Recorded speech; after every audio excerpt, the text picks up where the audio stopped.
میں پہلے قرات کر دوں۔ اعوذ باللہ من الشیطان الرجیم، بسم اللہ الرحمن الرحیم۔ الذین عاہدت منہم ثم ينقضون عہدہم فی کل مرۃ وہم لا یتقون فإما تثقفنہم فی الحرب فشرد بہم من خلفہم لعلہم یذکرون وَإِمَّا تَخَافَنَّ مِن قَوْمٍ خِيَانَةً فَانبِذْ إِلَيْهِمْ عَلَى سَوَاءٍ إِنَّ اللَّهَ لَا يُحِبُّ الْخَائِنِينَ وَلَا يَحْسَبَنَّ الَّذِينَ كَفَرُوا سَبَقُوا إِنَّهُمْ لَا يُعْجِزُونَ وَأَعِدُّوا لَهُم مَّا اسْتَطَعْتُم مِّن قُوَّةٍ وَمِن رِّبَاطِ الْخَيْلِ تُرْهِبُونَ بِهِ عَدُوَّ اللَّهِ وَعَدُوَّكُمْ وَآخَرِينَ مِن دُونِهِمْ لَا تَعْلَمُونَهُمُ اللَّهُ يَعْلَمُهُمْ وَمَا تُنفِقُوا مِن شَيْءٍ فِي سَبِيلِ اللَّهِ يُوَفَّ إِلَيْكُمْ وَأَنتُمْ لَا تُظْلَمُونَ وَإِن جَنَحُوا لِلسَّلْمِ فَاجْنَحْ لَهَا وَتَوَكَّلْ عَلَى اللَّهِ إِنَّهُ هُوَ السَّمِيعُ الْعَلِيمُ وَإِن يُرِيدُوا أَن يَخْدَعُوكَ فَإِنَّ حَسْبَكَ اللَّهُ هُوَ الَّذِي أَيَّدَكَ بِنَصْرِهِ وَبِالْمُؤْمِنِينَ وَأَلَّفَ بَيْنَ قُلُوبِهِمْ لَوْ أَنفَقْتَ مَا فِي الْأَرْضِ جَمِيعًا مَا أَلَّفْتَ بَيْنَ قُلُوبِهِمْ وَلَكِنَّ اللَّهَ أَلَّفَ بَيْنَهُمْ إِنَّهُ عَزِيزٌ حَكِيمٌ يَا أَيُّهَا النَّبِيُّ حَسْبُكَ اللَّهُ وَمَنِ اتَّبَعَكَ مِنَ الْمُؤْمِنِينَ يَا أَيُّهَا النَّبِيُّ حَرِّضِ الْمُؤْمِنِينَ عَلَى الْقِتَالِ إِن يَكُن مِّنكُمْ 20 صَابِرُونَ يَغْلِبُوا 200 وَإِن يَكُن مِّنكُم 100 يَغْلِبُوا 1000 مِّنَ الَّذِينَ كَفَرُوا بِأَنَّهُمْ قَوْمٌ لَّا يَفْقَهُونَ۔ صدق اللہ العظیم۔ جی میں پہلے لکھ لوں پھر انشاءاللہ اس پر ہم بات کرتے ہیں۔ جی میں نے پہلا حصہ لکھا آیات کا، الذین عاہدت منہم ثم ینقضون عہدہم۔ الذین مبتدا بن رہا ہے وہ لوگ جنہوں جو عاہدت، عاہد یعاہد، عین ہا دال مادہ باب مفاعلہ، عاہد یعاہد معاہدتاً، وعدہ کرنا، معاہدہ کرنا، انت فاعل فعل ماضی کا صیغہ۔ الذین عاہدت منہم وہ لوگ جن سے آپ نے معاہدہ کیا ہے، ثم ینقضون عہدہم پھر ثم نون قاف ضاد مادہ باب نون سے، اس کا مطلب ہوتا ہے وعدہ توڑنا، یہ فعل وعدہ توڑنے کے لیے استعمال ہوتا ہے۔ ثم ینقضون فعل مضارع، ہم فاعل، پھر وہ توڑتے ہیں عہدہم اپنا معاہدہ، اپنا وعدہ مفعول ہے۔ فی کل مرتن، فی حرف جر، کلی مرتن، ہر بار اپنا وہ معاہدہ توڑ دیتے ہیں، متعلق فعل ہے ینقضون کے۔ وہم لا یتقون، اور ان کا حال یہ ہے، واو حالیہ، ہم مبتدا، لا نفی، یتقون، اور وہ ڈرتے نہیں ہیں، تقوی اختیار نہیں کرتے ہیں۔ اللہ فرما رہے ہیں فَإِمَّا تَثْقَفَنَّهُمْ فِي الْحَرْبِ، اب یہ وہ لوگ ہیں جو وعدے توڑتے ہیں، یعنی جنگ کے متعلق جو معاہدہ ہوتا ہے ان کا، فَإِمَّا اگر، اس کا مطلب ہے اگر، بیسیکلی یہ مجموعہ ہے ان حرف شرط اور ما، اما تثقفنہم فی الحرب، مادہ ہے سا قاف فا، ثقف یثقف با فتح سے، اس کا مطلب ہوتا ہے پا لینا، پکڑ لینا، لیکن یہ آخذہ اور اس میں فرق ہے، یہ ہمیشہ جنگ میں پکڑنا اور ایسا پکڑنا کہ پکڑ کے ان کو سزا بھی دینا۔ فَإِمَّا تَثْقَفَنَّ، تثقفن فعل مضارع، انت فاعل ہے اس کا۔ فَإِمَّا تَثْقَفَنَّ اگر آپ ضرور بے ضرور پکڑیں، ہم انہیں، یعنی انہیں پکڑیں، فی الحرب جنگ میں، فَشَرِّدْ بِهِمْ مَنْ خَلْفَهُمْ لَعَلَّهُمْ يَذَّكَّرُونَ، اس کا مطلب ہوتا ہے بھگا دینا، شرد یشرد، بھگا دینا، باب تفعیل سے ہو گیا، شرد انت فاعل، یعنی فَإِمَّا تَثْقَفَنَّهُمْ فِي الْحَرْبِ، یعنی اگر آپ انہیں جنگ میں پکڑ لیں اور ان کو سبق بھی سکھا دیں، ان کو یعنی ان کو اچھی طرح ماریں، فَشَرِّدْ بِهِمْ آپ بھگا دیں ان کے ذریعے، بِهِمْ ان کے ذریعے، یہ ہاں کدھر جا رہا ہے، ہم کون ہیں، وہ جن کو پکڑا، فَشَرِّدْ بِهِمْ مَنْ خَلْفَهُمْ کہ ان کو بھگا دیں جو ان کے پیچھے ہیں، یعنی جو جنگ میں شریک نہیں ہوئے ان کے اوپر بھی دھاک بیٹھ جائے، من موصولہ، یہ جملہ مفعول، یہ حصہ مفعول ہے شرد کا. فشرد بہم من خلفہم، جو ان کے پیچھے ہیں انہیں بھگا دیں. کیوں؟ لعلہم یذکرون، تاکہ وہ نصیحت حاصل کریں. ہم اسم لعل خبر، یذکرون فعل مضارع جمع ذکر غائب کا صیغہ. لعلہم یذکرون، تاکہ وہ نصیحت حاصل کریں، انہیں عبرت پکڑ لیں وہ کہ بھائی ان کے ساتھ کیا ہوا. آگے ہے وَإِمَّا تَخَافَنَّ، اور اگر تخافن، خاف یخاف، تخافن نون ثقیلہ کا، اما تخافن انت فاعل فعل مضارع، اور اگر آپ کو خوف ہو من قوم، کسی قوم سے، خیانتن، یہ جس چیز کا خوف ہے سو مفعول ہوا، یعنی آپ کو اگر کسی قوم سے کسی بھی خیانت کا خوف ہو، فَانبِذْ إِلَيْهِمْ، نبذ ینبذ، نون با ذال مادہ، اس کا مطلب ہوتا ہے کسی معاہدے کو ان کی طرف پھینک دینا، پھینک دینا. سو فَانبِذْ امر کا صیغہ انت فاعل، فَانبِذْ إِلَيْهِمْ، ان کی طرف پھینک دیجئے، علی سوائن، برابری پر، یعنی اس معاہدے کو ان کی طرف پھینک دیں اور دیکھیں کہ وہ کیا کرتے ہیں. یعنی اس میں یہ ہے کہ مسلمانوں نے کسی قسم کی معاہدے کی خلاف ورزی نہیں کرنی. یہاں پہ ایک واقعہ ایک تفسیر میں لکھا ہوا تھا بڑا، یعنی ایک واقعے سے صحابہ کرام قرآن کے سامنے کیسے تھے. سیدنا معاویہ رضی اللہ تعالیٰ عنہ کے دور میں ایک جگہ پر محاذ پر، وہاں ایک قوم کے ساتھ ان کا معاہدہ تھا، یعنی جنگ بندی کا. تو آپ نے کیا کیا کہ افواج کو اس سرحد پر لگانا شروع کر دیا کہ معاہدہ چونکہ ختم ہونے والا ہے، ایسا نہ ہو کہ وہ معاہدہ ختم ہوتے ہی حملہ کر دیں. ایک صحابی کو خبر ملی کہ معاویہ رضی اللہ تعالیٰ عنہ ایسا کرنا چاہ رہے ہیں. انہوں نے فوراً یہ آیات پہنچائیں، اور اس سے متعلق ایک حدیث ہے وہ تفسیر میں، تو وہ وہاں تک پہنچایا، یعنی معاویہ رضی اللہ عنہ کہ اللہ کا اور اللہ کے نبی کا فرمان تو ایسا ہے.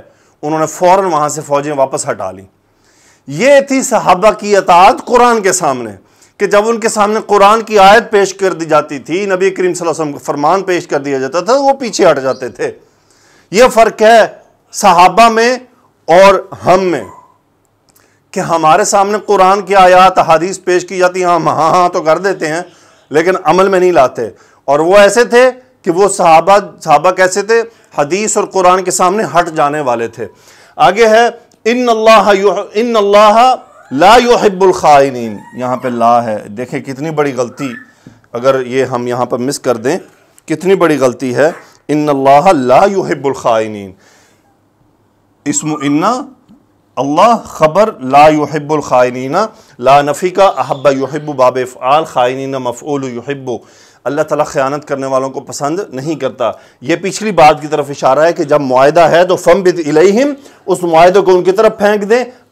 آپ نے ایک معاہدے کی خلاف ورزی قطعی طور پر نہیں کرنی کسی بھی صورت میں، ان کی طرف پھینک دیں، ان کے اوپر ہے وہ کیا کرتے ہیں. وَلَا يَحْسَبَنَّ الَّذِينَ كَفَرُوا، اور لا نفی نہ ہی، یحسب حاسین با مادہ، سارے یہ نون ثقیلہ سے آ رہے ہیں، تاکید کا اسلوب ہے فعل مضارع. وَلَا يَحْسَبَنَّ، اب یہ فعل مضارع واحد مذکر غائب کا صیغہ، فاعل ہے الَّذِينَ كَفَرُوا، وہ لوگ جنہوں نے کفر کیا، یہ ہے فاعل. لا يحسبن الذين كفروا، وہ لوگ جنہوں نے کفر کیا وہ ہرگز گمان نہ کریں، سبقوا مفعول ہے اس کا، کس چیز کا گمان نہ کریں؟ کہ وہ جان چھڑا. سبقوا مطلب سبقت لے گئے ہیں، سبقت لے سے مراد یہ ہے کہ جو جنگ میں شامل نہیں ہیں وہ یہ نہ سمجھیں کہ وہ بچ گئے ہیں. انہم لا يعجزون، ہم مبتدا، لا يعجزون خبر، اعجز يعجز باب افعال، وہ ہرگز عاجز نہیں کر سکتے، یعنی وہ ہرگز غلبہ نہیں پا سکتے. آگے لے کر چلتے ہیں آیات کو. یہ اگلی آیات ہیں، وَأَعِدُّوا لَهُم مَّا اسْتَطَعْتُم مِّن قُوَّةٍ وَمِن رِّبَاطِ الْخَيْلِ. اعد يعد باب افعال، اعدد یعدد سے اعد یعد، عین دال دال مادہ، اس کا مطلب ہوتا ہے تیاری کرنا. وَأَعِدُّوا انتم فاعل امر کا صیغہ ہے، اعدوا لہم ان کے لیے تیاری کرو، تیار کرو، کیا تیار کرو؟ مستطعتم من قوت ومن رباط الخیل، واعدوا لہم مستطعتم، واعدوا لہم ما استطعتم، ما موصولہ جو استطاعتم تمہاری استطاعت ہے، فعل ماضی، انتم فاعل. وَأَعِدُّوا لَهُمْ مَا اسْتَطَعْتُمْ، جو تمہاری استطاعت ہے کس میں سے، مِن قُوَّةٍ وَمِن رِبَاطِ الْخَيْلِ۔ اب یہ متعلق فعل ہے استطاعتم من قوت، کوئی بھی قوت، کوئی بھی طاقت، وَمِن رِبَاطِ الْخَيْلِ، رباط الخیل یعنی گھوڑوں کا باندھنا، یہاں سے مراد یہ ہے یہ وہ گھوڑے جو جنگ کے لیے تیار کیے جاتے ہیں، مرکب اضافی ہے، یعنی وہ گھوڑے تیار کرو۔ وَأَعِدُّوا لَهُمْ مَا اسْتَطَعْتُمْ مِن قُوَّةٍ، کوئی بھی قوت، اور اس میں کیا ہے، جنگی مہارت، جنگی ساز و سامان، وَمِن رِبَاطِ الْخَيْلِ، اور گھوڑے۔ تو یہ ہر وقت کے حساب سے اس کو موڈیفائی کیا جا سکتا ہے کہ کس وقت کس زمانے میں جنگ کے لیے کیا کیا چیزوں کی ضرورت ہے۔ تو اس وقت چونکہ قوت سے مراد ایک حدیث میں آتا ہے کہ اس سے مراد یہ ہے کہ وہ نیزہ بازی اور وہ تیر اندازی، تو یعنی جو بھی اس کے ریلیٹڈ چیزیں ہیں کہ تیاری کرو۔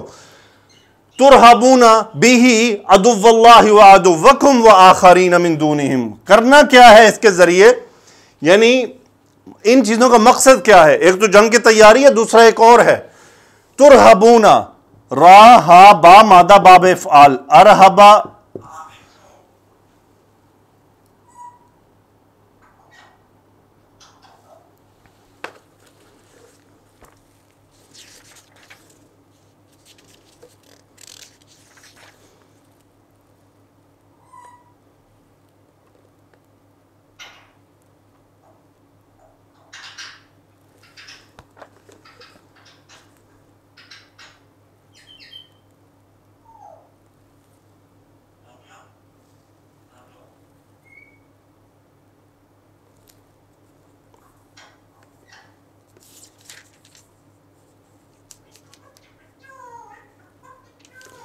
ترہبون، یہ دیکھیں اب مجھ سے یہ غلط لکھا گیا اور میرا دماغ مان نہیں رہا تھا کہ یہ ایسے ہو نہیں سکتا۔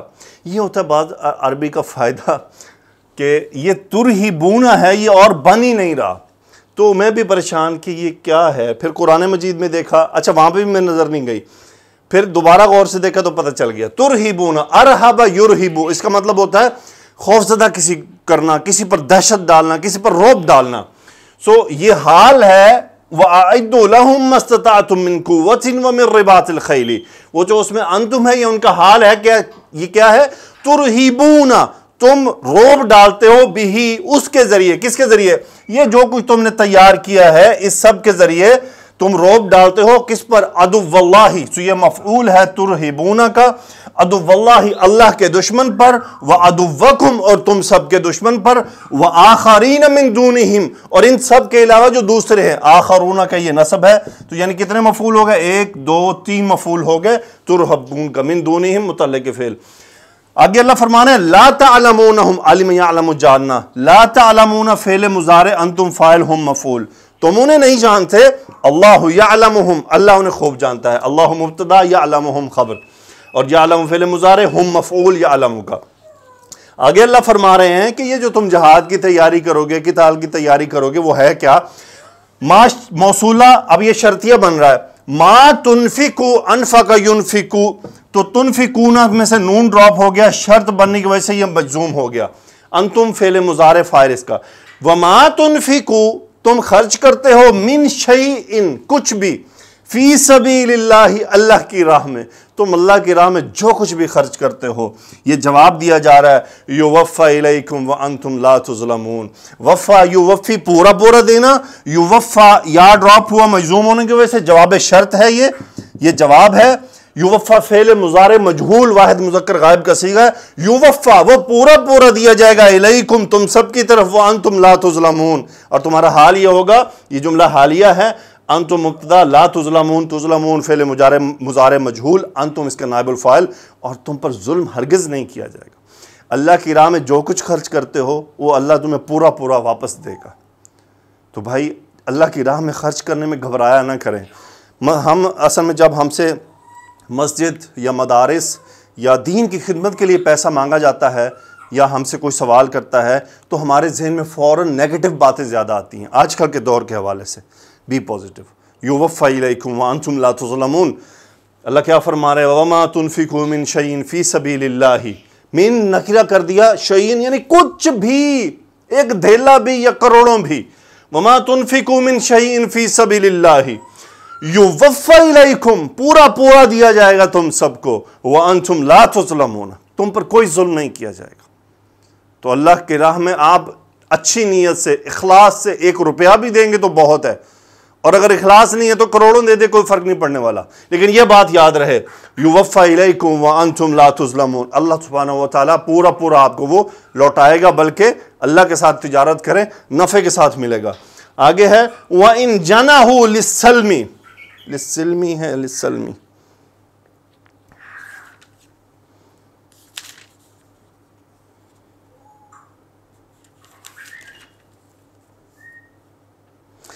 وَإِن جَنَحُوا لِلسَّلْمِ، ان شرطیہ جَنَحُوا، ان جَنَحُوا، جیم نون ہا مادہ، جَنَحَ یجنح، اس کا مطلب ہوتا ہے جھک جانا، جھک جانا۔ وَإِن جَنَحُوا، ہم فعل ماضی فاعل، ان جَنَحُوا، اگر وہ جھک جائیں، لِلسِّلْمِ، صلح صفائی کے لیے ہتھیار ڈال دیں۔ وَإِن جَنَحُوا لِلسِّلْمِ، جواب شرط آ رہا ہے، چونکہ شرط ہے فَجْنَحْ لَهَا، یہ لہا میں ہا جا رہا ہے اس سلم کی طرف، لِلسَّلْم کی طرف۔ جَنَحَ یجنح سے امر کا صیغہ انت فاعل، آپ بھی اس نرمی اختیار کریں، فَجْنَحْ لَهَا، آپ بھی اس طرف جھک جائیں، یعنی صلح صفائی کی طرف۔ وَتَوَكَّلْ عَلَى اللَّهِ، توکل یتوکل امر کا صیغہ، وَتَوَكَّلْ انت فاعل، توکل علی اللہ، اللہ پر بھروسہ کرے، انہو هو السمیع العلیم، یقیناً وہ خوب سننے والا، خوب جاننے والا ہے۔ یعنی اللہ پر بھروسہ رکھیں، گھبرانا نہیں آپ نے۔ انسان ہوتا ہے نا، جب ہماری طرف کوئی صلح کرنے کے لیے آئے تو ہمارے دل میں بڑے سارے خیال ہوتے ہیں، پتہ نہیں یہ کیوں کر رہا ہے صلح، پتہ نہیں یہ کوئی چال ہوگی اس کی، پتہ نہیں اس کا کیا مقصد ہوگا۔ وَتَوَكَّلْ عَلَى اللَّهِ، اللہ پر بھروسہ کریں، انہو هو السمیع العلیم، وہ خوب جانتا ہے، وہ خوب سننے والا ہے، وہ جانتا ہے یہ صلح کیوں ہو رہی ہے، آپ کی نیت جانتا ہے، میری نیت جانتا ہے، ہماری نیت جانتا ہے، اگلوں کی نیت بھی جانتا ہے۔ تو اللہ سبحانہ و تعالیٰ پر بھروسہ رکھیں اور اچھے قدم کی طرف بڑھیں۔ وَإِن يُرِيدُوا، اگر وہ ارادہ یرید چاہنا، وَإِن يُرِيدُوا، اب آ گیا نا، یریدون سے نون ڈراپ، ان شرطیہ، ان یریدوا، یعنی یہ صلح کے ذریعے، ان یریدوا یہ ان کا مفعول ہے، ان یخدعوک، ان مصدریہ، خدع یخدع، با فتح دھوکہ دینا، کاف مفعول، فعل مضارع ہم فاعل، ان کی وجہ سے نون ڈراپ، ان مصدریہ، یہ پورا جملہ مفعول ہے یریدو کا۔ ان یریدو، اگر وہ چاہیں گے، ان یخدعوک، آپ کو دھوکہ دینا، پھر یاد رکھ لیں، فَإِنَّ حَسْبَكَ اللَّهُ، آپ کو اللہ کافی ہے، اسم اِنَّا خبر، سو حسب کافی ہو جانا، اللہ آپ کو کافی ہے، هو الذی، وہی ہے، الذی اید یؤید، طاقت دینا، ایدہ کا کاف مفعول، آپ کو تقویت بخشی، بنصری ہی، اپنی مدد سے، وبالمؤمنین، اور مومنین کے ذریعے، یعنی مومنین کے ذریعے اور اپنی مدد کے ذریعے آپ کو قوت بخشی، آپ کو مضبوط کیا۔ اگلی آیات کی طرف بڑھتے ہیں، آج کے لیکچر کی آخری آیات، وَأَلَّفَ بَيْنَ قُلُوبِهِمْ، أَلَّفَ يُؤَلِّفُ، جوڑ دینا، ان الفت پیدا کر دینا۔ أَلَّفَ بَيْنَ قُلُوبِهِمْ، ہوا فاعل، فعل ماضی، اس نے ان کے دلوں کے درمیان الفت پیدا کر دی۔ لو انفقت، انفق ينفق، فعل ماضی، انت فاعل، اگر آپ، لو انفقت، اگر آپ خرچ کرتے، ما فی الارض، جو کچھ زمین میں ہے، یہ مفعول ہو گیا انفقت کا، جمیعاً حال، کہ لو انفقت ما فی الارض جمیعاً، جو کچھ زمین میں آپ سب کا سب خرچ کر دیتے، ما الفت بین قلوبہم، ما نفی کا، نہ کرتے، الفت، آپ الفت نہ پیدا کر سکتے، بین قلوبہم، ان کے دلوں میں، ولیکن اللہ، اسم لیکن، ولیکن اللہ الف بینہم، لیکن اللہ نے ان کے دلوں کے درمیان الفت پیدا کر دی، انہو عزیز حکیم، ہوا اسم انا عزیز حکیم خبر، کن کے درمیان؟ انصار اور صحابہ کے درمیان، انصار اور مہاجرین کے درمیان اللہ نے الفت پیدا کی، ان کو ایک جماعت بنا دیا، ان کو طاقتور بنا دیا۔ یہ بات یقین رکھیں کہ دلوں کے درمیان الفت صرف اللہ پیدا کر سکتا ہے، ہم صرف کوشش کر سکتے ہیں، لیکن اللہ سے دعا مانگنا، اللہ پر بھروسہ رکھنا، اللہ پر توکل رکھنا، وہی سبب ہوتا ہے، اسے اللہ سے مانگ رہی ہے، اللہ الف بین قلوبہما، ان دونوں کے دلوں کے درمیان الفت پیدا فرما دے۔ ہم اپنی کوشش کرتے ہیں، اللہ سے نہیں مانگتے ہیں۔ اللہ کیا فرما رہے ہیں؟ لو انفقت ما فی الارض جمیعا، اے نبی صلی اللہ علیہ وسلم، جو کچھ زمین میں ہے آپ سب خرچ کر ڈالتے، کس لیے؟ صحابہ کے آپس میں الفت پیدا ہو جائے مہاجرین اور انصار میں، یا انصار کے درمیان بھی جو آپس میں اوس اور خزرج کے مسائل تھے، ما الفت بین قلوبہم، آپ ان کے دلوں کے درمیان جوڑ پیدا نہیں کر سکتے تھے، ولیکن اللہ الف بینہم، لیکن اللہ نے ان کے دلوں کے درمیان جوڑ پیدا کر دیا، الفت پیدا کر دی۔ انہ عزیز حکیم، وہ زبردست ہے، غلبے والا ہے، حکمت والا ہے۔ آگے اللہ کیا فرما رہے ہیں؟ یا ایہا النبی، اے نبی، حسبک اللہ، اللہ آپ کو کافی ہے، ومن اتبعک، اور من موصولہ اتبع یتبع، جس نے آپ کی پیروی کی، کاف مفعول، آپ کی پیروی کی، من المؤمنین، یہ اس من کی تفصیل آگے، ومن اتبعک من المؤمنین، اور ان میں سے، یعنی اللہ آپ کو کافی ہے اور ان مومنوں کو بھی کافی ہے جو آپ کی پیروی کرتے ہیں۔ یا ایہا النبی، اے نبی، کیا کرنا ہے؟ یہ منادہ ہے، حرد المؤمنین، حرد یحرد تحریدا، باب تفعیل، ابھارنا، حرد انت فاعل، امر کا صیغہ، مفعول، اے نبی صلی اللہ علیہ وسلم آپ مومنوں کو ابھاریے، کس پر؟ علی القتال، قتال پر، جنگ پر، لڑنے کے لیے، مفعول، یہ متعلق فعل۔ اللہ آگے فرما رہے ہیں، غور طرب آیات ہیں یہ والی، آگے بھی آنے والی ہیں، غور سوچنا آپ کا کام ہے۔ ان شرطیہ، ان یکن منکم، یکونو سے یکن ہو گیا، واو ڈراپ ہوا یہاں پہ، ان یکن منکم، اب یکن کا ایک اسم ہوگا، پہلے وہ اسم دیکھ لیں، وہ ہے عشرون صابرون، مرکب توصیفی، یعنی 20 صبر کرنے والے۔ یہ اسم ہو گیا کس کا؟ یکن کا، منکم تم سب میں سے، ان یکن منکم عشرون صابرون، شرطیہ بن رہا ہے جملہ، شرط بن گیا، اگر 20 صابر ہوں تم سب میں سے، یہ جواب شرط آ رہا ہے، یغلبو مئتین، غلبہ یغلبو، غلبہ یغلبو باب ضربہ سے غلبہ پانا، یغلبون کا نون ڈراپ ہو گیا، مجزوم ہے، جواب شرط ہے، مئتین 200 پر، ہاں جی، ان یکن منکم عشرون صابرون یغلبو مئتین، اگر تم میں سے ہوں 20 صبر کرنے والے 200 پر غلبہ پا جائیں گے۔ وَإِنْ يَكُنْ مِنْكُمْ مِئَةٌ، اگر ہوں تم میں سے 100 یغلبو الفن، کس پر؟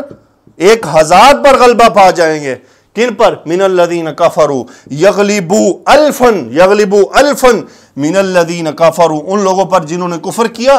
کیوں غلبہ پائیں گے؟ بِأَنَّهُمْ قَوْمٌ لَا يَفْقَهُونَ، ہم مبتدا، قوم خبر، لا يفقهون، یہ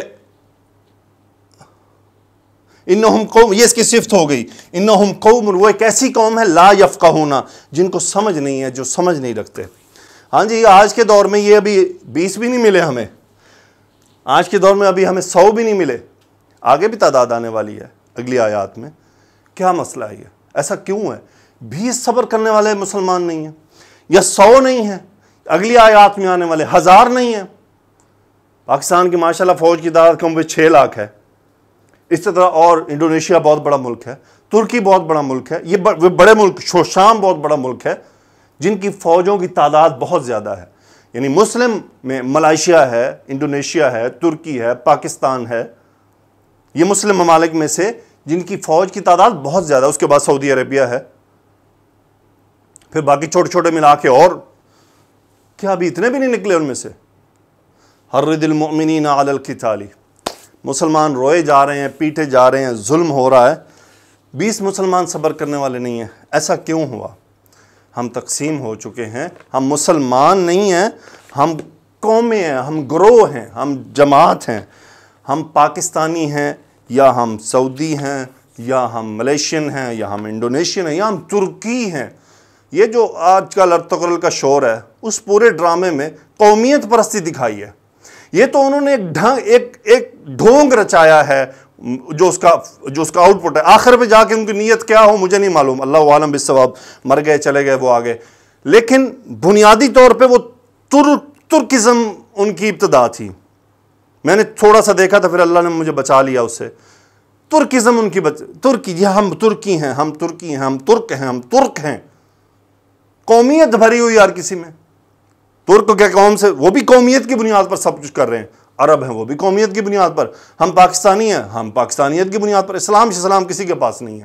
یہ صرف ٹوپی ڈرامے ہیں سارے، اپنے قوموں میں اپنے آپ کو مشہور رکھنے کے لیے، اپنے مشنز کو زندہ رکھنے کے لیے یہ مدینہ کی ریاست اور یہ اسلامی مملکت اور یہ خلافت، یہ سب باتیں استعمال کی جاتی ہیں، ورنہ حقیقی معنوں میں کچھ اس کے پیچھے نہیں ہے۔ یہ سب ختم ہو چکے ہیں، بس اب دنیا ہے، گزر رہی ہے، یہ فتنے کا دور ہے، بس ہمیں اپنی اپنی نیت درست رکھنی ہے۔ اللہ سبحانہ و تعالیٰ تمام مظلوم مسلمانوں کی مدد فرمائے۔ آگے چلتے ہیں جی، اس تفسیر ابن کثیر میں ایک حدیث ہے، رسول اللہ صلی اللہ علیہ وآلہ وسلم نے فرمایا، یہاں پر احد شکنی کے بارے میں ایک روایت آئی ہے، یہاں پہ معاویہ رضی اللہ تعالیٰ عنہ والا جو قصہ تھا، حضرت معاویہ رضی اللہ تعالیٰ عنہ سرزمین روم میں چل رہے تھے، آپ کے اور ان کے مابین معاہدہ تھا، آپ چاہتے تھے کہ ان کے قریب پہنچ جائیں اور جو معاہدے کی مدت ختم ہو تو ان پر حملہ کر دیں، تو انہوں نے دیکھا کہ ایک بزرگ جانور پر سوار ہیں اور کہہ رہے ہیں اللہ اکبر، وعدہ وفا کرنا ہے، بے وفائی نہیں کرنی۔ رسول اللہ صلی اللہ علیہ وسلم نے فرمایا، جس کسی قوم کے مابین وعدہ ہو، معاہدہ ہو، جب تک مدت گزر نہ جائے کوئی گرہ کھولے نہ باندھے، یا ان کا عہد انہی کی طرف پھینک دے اور برابر کا جواب دے۔ حضرت معاویہ رضی اللہ تعالیٰ عنہ کو جب یہ حدیث پہنچی تو وہ واپس آ گئے، اور میدان میں آنے والے یہ جو بزرگ صحابی تھے وہ تھے حضرت عمرو بن عبسہ رضی اللہ تعالی عنہ۔ دشمن سے مقابلے کے لیے تیاری کرنا، نبی کریم صلی اللہ علیہ وسلم سے اللہ تعالیٰ نے فرمایا الذین کفروا سبقوا، یعنی کافر یہ خیال نہ کریں کہ وہ ہمیں پیچھے چھوڑ جائیں گے اور ہم ان پر قدرت حاصل نہ کر سکیں گے، بلکہ وہ تو ہماری قدرت اور ہمارے غلبے کے تحت ہیں اور ہماری مشیت کے قبضے میں ہیں، لہٰذا وہ ہمیں عاجز نہیں کر سکتے۔ اعدوا لهم ما استطعتم من قوت ومن رباط الخیل، اور جہاں تک ہو سکے قوت سے اور بندھے ہوئے گھوڑوں سے ان کے مقابلے کے لیے تیار رہو۔ رسول اللہ صلی اللہ علیہ وآلہ وسلم نے منبر پر فرمایا خبردار قوت سے مراد تیر اندازی ہے، خبردار قوت سے مراد تیر اندازی ہے، خبردار قوت سے مراد تیر اندازی ہے۔ ابو ہریرہ رضی اللہ تعالیٰ عنہ سے بیان کیا گیا ہے، رسول اللہ صلی اللہ علیہ وسلم نے فرمایا گھوڑا 3 اشخاص کے لیے ہے، ایک شخص کے لیے یہ باعث اجر ہے تو دوسرے کے لیے یہ ستر پوشی کا ذریعہ ہے اور تیسرے کے لیے موجب گناہ ہے۔ باعث اجر اس کے لیے ہے جس نے اللہ کے راستے میں جہاد کے لیے باندھا اور چراگاہ یا باغ چرانے کے لیے اس کی رسی کو دراز رکھا، اور اس نے اپنی رسی کی اس درازی کے ساتھ چراگاہ یا باغ میں جو کچھ بھی کھایا وہ اس گھوڑے کے مالک کے لیے نیکیاں بن جائے، اور اگر اس نے اپنی رسی کو قطع کر دیا اور 1 یا 2 ٹیلوں پر چڑھ گیا تو اس کے قدموں کے نشانات اور اس کی لید وغیرہ بھی اس کے لیے نیکیاں بن جائیں گی، اور اگر وہ گھوڑا کسی نہر کے پاس سے گزرا اور اس نے اسے پانی پی لیا، خیر گھوڑے کے مالک نے اسے پانی پلانے کا ارادہ نہ بھی کیا ہو تو بھی وہ اس کے لیے نیکیاں بن جائے گا۔ الغرض یہ گھوڑا اس شخص کے لیے باعث اجر ہے، اور وہ شخص جس نے غنا اور عفت کے حصول کے لیے گھوڑا باندھا اور اس کی گردن اور پشت کے بارے میں وہ اللہ کے حق کو نہ بھولا تو یہ اس کے لیے ستر پوشی کا موجب ہوگا، اور جس شخص نے اسے فخر، ریاکاری، مسلمانوں کی دشمنی کے لیے باندھا تو یہ اس کے لیے باعث گناہ ہوگا۔ رسول اللہ صلی اللہ علیہ وسلم سے گدھوں کے بارے میں پوچھا گیا تو آپ نے فرمایا ان کے بارے میں اللہ تعالیٰ نے مجھ پر صرف یہ ایک جامع اور منفرد آیت نازل کی فَمَن يَعْمَلْ مِثْقَالَ ذَرَّةٍ خَيْرًا يَرَهُ وَمَن يَعْمَلْ مِثْقَالَ ذَرَّةٍ شَرًّا يَرَهُ، تو جس نے ذرہ بھر نیکی کی وہ اس کو دیکھ لے گا، اور جس نے ذرہ بھر برائی کی وہ بھی اس کو دیکھ لے گا۔ حضرت عبداللہ بن مسعود رضی اللہ تعالیٰ عنہ کی روایت ہے، رسول اللہ صلی اللہ علیہ وسلم نے فرمایا گھوڑے 3 قسم کے ہیں، رحمان کے لیے، انسان کے لیے، شیطان کے لیے۔ رحمان کے لیے وہ گھوڑا ہے جسے اللہ کے راستے میں باندھا جائے اور اس کا چارہ، لد اور پیشاب، آپ نے یہاں کچھ اور چیزوں کا بھی ذکر کیا، قیامت کے دن ترازو میں نیکیوں کے پلڑے میں رکھا جائے گا۔ شیطان کے لیے گھوڑا وہ ہے جسے جوئے اور گھوڑ دوڑ کے لیے رکھا جائے، اور انسان کے لیے گھوڑا وہ ہے جسے افزائش نشل کے لیے باندھ کر رکھتا ہے، چنانچہ یہ گھوڑا اس کے فقر کو ڈھانپ لیتا ہے۔ رسول اللہ صلی اللہ علیہ وسلم نے فرمایا گھوڑوں کی پیشانیوں کے ساتھ خیر یعنی اجر و غنیمت کو قیامت کے دن تک کے لیے باندھ دیا گیا ہے۔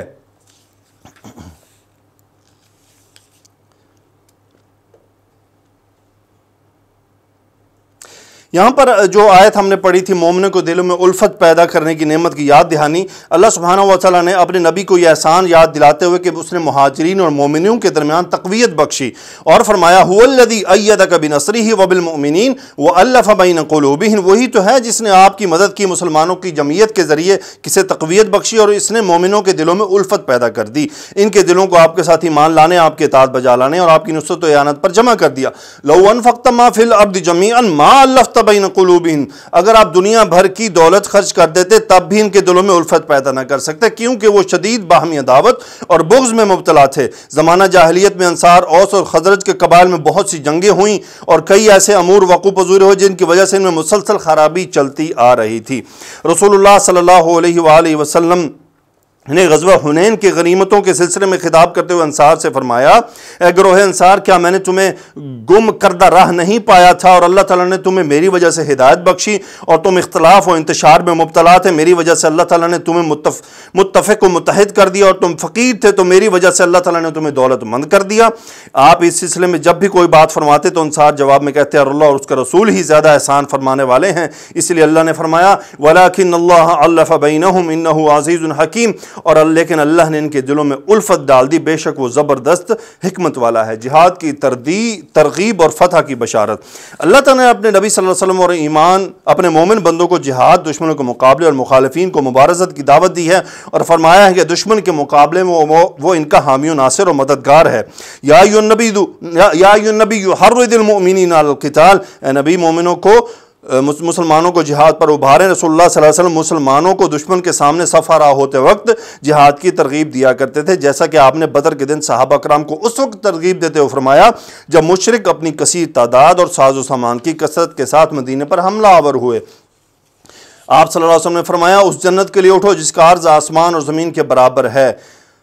عمیر بن حمام نے عرض کی اس کا عرض آسمانوں اور زمین کے برابر ہے، تو رسول اللہ صلی اللہ علیہ وسلم نے فرمایا ہاں، تو اس نے عرض کی بہت خوب۔ پس نبی کریم صلی اللہ علیہ وسلم نے فرمایا یہ تم نے کیوں کہا کہ بہت خوب؟ اس نے عرض کی کہ اس امید سے کہ اللہ تعالیٰ مجھے بھی اہل جنت میں سے بنا دے گا۔ پھر آپ نے فرمایا فَإِنَّكَ مِنْ أَهْلِهَا، تم جنت والوں میں سے ہو۔ اس نے پھر اپنے تھیلے سے کھجوریں نکال کر کھانا شروع کر دیں، پھر جلد ہی ہاتھ میں پکڑی ہوئی کھجوروں کو پھینک دیا اور کہا کہ اگر ان کھجوروں کے کھانے تک زندہ رہا تو یہ بہت طویل زندگی ہوگی۔ پھر آگے بڑھے اور خوب لڑے حتیٰ کہ جام شہادت نوش کر گئے، اللہ تعالیٰ ان سے راضی ہو۔ اللہ تعالیٰ فرما رہے ہیں اگر تم میں سے 20 آدمی ثابت قدم رہنے والے ہوں تو گو وہ 200 کافروں پر غالب رہیں گے، اور اگر 100 ایسے ہوں تو 1000 پر غالب رہیں گے، یعنی ہر ایک 10 پر غالب رہے گا۔ پھر یہ حکم منسوخ ہو گیا مگر بشارت باقی رہی۔ حضرت ابن عباس رضی اللہ تعالیٰ سے روایت ہے کہ جب یہ آیت نازل ہوئی تو مسلمانوں کو یہ حکم بہت گراں محسوس ہوا کہ اللہ تعالیٰ نے ان پر یہ فرض قرار دیا ہے کہ 10 کافروں کے مقابلے میں سے ایک مسلمان نہ بھاگے۔ پھر اللہ تعالیٰ نے اس حکم میں تخفیف کرتے ہوئے نازل فرمایا الآن خفف اللہ عنکم وعلم ان فیکم ضعفا فإن یکن منکم مئۃ صابرۃ یغلبوا مئتین۔ انشاءاللہ یہ آیات ہم آگے لے کر چلیں گے۔ اللہ تعالیٰ سے دعا ہے کہ اللہ سبحانہ و تعالیٰ ہمیں اس عمل کو جاری رکھنے کی توفیق عطا فرمائے۔ سبحانک اللہم وبحمدک، اشہد ان لا الہ الا انت استغفرک واتوب الیک۔ اللہم صلی علی سیدنا و مولانا محمد وعلی آلہ وصحبہ وبارک وسلم تسلیما کثیرا، آمین یا رب العالمین۔